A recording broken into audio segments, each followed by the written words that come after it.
Pertama kita harus memastikan kalau paper tape yang kita gunakan bisa menempel dengan baik.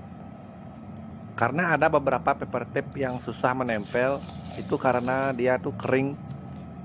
Tapi jangan khawatir. Solusinya dengan cara kita menjemur paper tape di bawah terik sinar matahari. Karena kalau lem dipanaskan akan menjadi lebih lembek dan akan lebih merekat.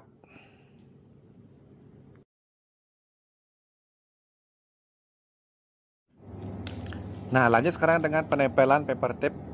Untuk yang garis melengkung atau melingkar, kita hanya perlu mengikuti garis dan menekuk-nekuk paper tape. Ini untuk meminimalisir penggunaan cutter.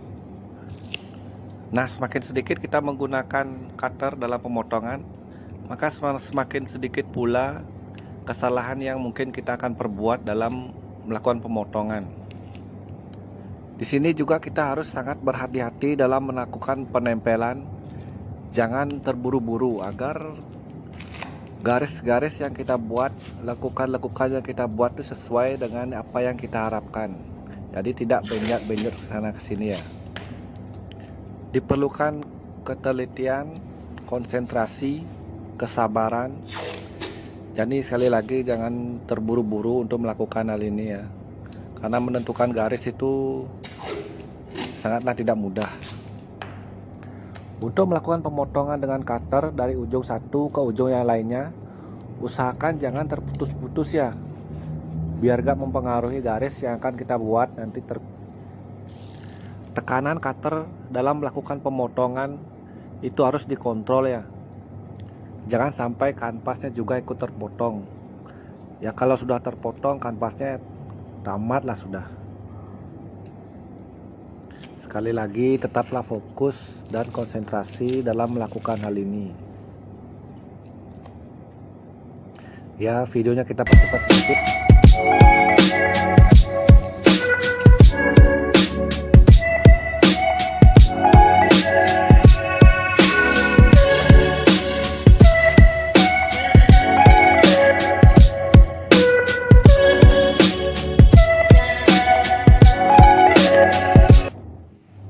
Nah, setelah melakukan tahap penempelan, sekarang lanjut ke tahap penggosokan. Ini dilakukan untuk mencegah cat itu meremes keluar pada waktu kita melakukan pengecatannya, agar cat itu nggak keluar garis. Metode ini kita lakukan pada gambar yang berukuran besar dan tidak rumit ya. Ini akan mempercepat pekerjaan kita dalam melakukan painting. Dibanding menggunakan kuas, metode ini lebih cepat kalau kita membuat painting yang besar ya, berukuran besar. Ini adalah contoh cat yang leaking, yang keluar garis kalau kita tidak melakukan scrubbing. Lanjut ke tahap pengecatan. Di sini kita menggunakan roll ya. Di sini kita bisa melakukan penumpukan 3 sampai 4 kali tergantung tekstur cat yang kita gunakan. Karena ada beberapa warna yang memerlukan penumpukan lebih ya. Seperti warna neon atau stabilo itu kita perlu melakukan penumpukan sampai 10 kali agar semua warna itu merata. Ingat, pastikan sebelum melakukan pengecatan, media yang akan kita cat itu harus bersih dan putih ya, agar tidak mempengaruhi cat yang akan kita gunakan dan juga sesuai dengan apa yang kita inginkan.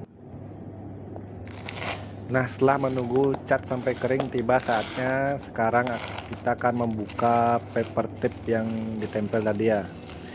Dilihat di sana masih ada beberapa bercak-bercak cat yang masih keluar garis. Tapi tidak banyak ya, itu akan memudahkan kita dalam melakukan perbaikan. Dilepas perlahan sampai semua paper tape itu terlepas ya. Setelah semua paper tape itu terlepas, ada beberapa hal yang perlu kita perhatikan, yaitu permukaan yang kurang rata antara warna satu dengan yang lain. Nah, di sini kita scrub kembali garis-garisnya itu agar semua merata ya, agar tidak ada naik turun karena garisnya itu. Setelah semua rata, kini kita siapkan kuas ya. Ini untuk memperbaiki cat-cat yang meremas keluar sedikit-sedikit tadi. Di sini perlu ketelitian, konsentrasi, dan hati-hati ya.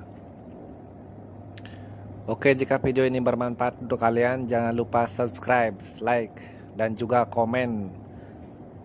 Untuk kritik, saran, ataupun request bisa tulis di kolom komentar ya. Semoga video ini bermanfaat untuk kalian dan saya lebih bersemangat lagi untuk membuat video-video yang selanjutnya. Terima kasih.